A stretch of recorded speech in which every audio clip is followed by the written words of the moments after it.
Hello hi welcome to Dikshita Telugu vlogs అండి.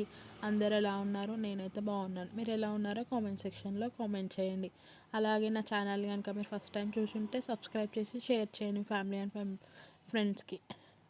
ఇప్పుడు సింపుల్గా ఉగ్గాని ఎలా చేసుకోవాలో చూద్దాం. వాటర్లో మురమురాలని వేసి నానబెట్టి పెట్టుకుంటాను అండి. తడిపి పెట్టాను. పచ్చిమిర్చి, కరివేపాకు, కొత్తిమీర, ఆనియన్స్, పల్లీలు, టమాటో, ఇంతకుముందు తడిపి పెట్టుకున్న మురమురాలు, అట్లానే నిమ్మకాయ అండి హాఫ్.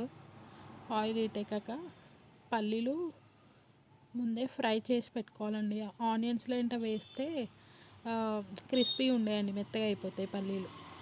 అందుకే నేను ముందు కొన్ని ఫ్రై చేసుకొని పెట్టుకుంటున్నాను అండి పల్లీలు. తర్వాత జీలకర్ర, ఆవాలు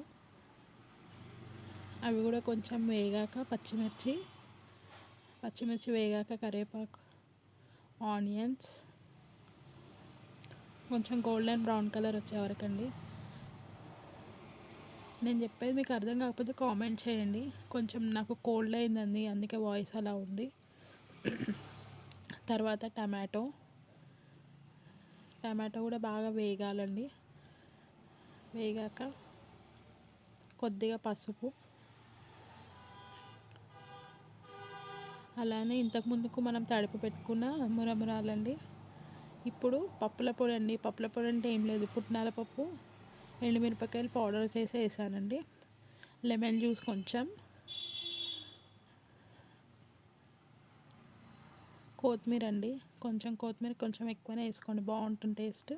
తర్వాత ఫైనల్గా కలిపి కొంచెం సాల్ట్ అండి, రుచికి సరిపోయేంత సాల్ట్. ఇప్పుడు ఫ్రై చేసుకున్న పల్లీలు వేసుకోవాలండి అందులో. ఎంతో సింపుల్గా టేస్టీగా ఉండే ఉగ్గాని 5 మినిట్స్లో రెడీ అయిపోతుందండి. చాలా చాలా బాగుంటుంది. దీనికి కాంబినేషన్ బజ్జీ మిర్చి పెట్టుకొని తింటే ఇంకా సూపర్ ఉంటుందండి. ఓకే అండి, బాయ్ అండి, thank you. Please like, share, subscribe.